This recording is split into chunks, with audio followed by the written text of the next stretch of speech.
This assessment asks us to rank the following atoms in terms of their electronegativity.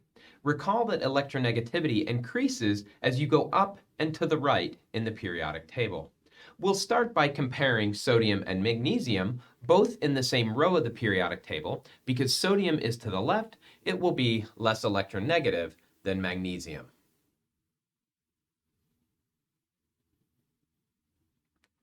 Moving farther to the right in the periodic table, we come to carbon and silicon, both in the same group, but because carbon is higher, it is going to be more electronegative than silicon. So next on our list will be silicon, followed by carbon. At this point, we're left to rank nitrogen, oxygen, and fluorine, and you'll notice that they continue nitrogen, oxygen, fluorine to the right in increasing electronegativity.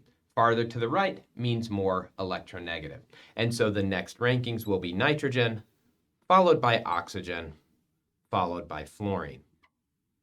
Fluorine is by far the most electronegative atom. Sodium on this chart is the least electronegative.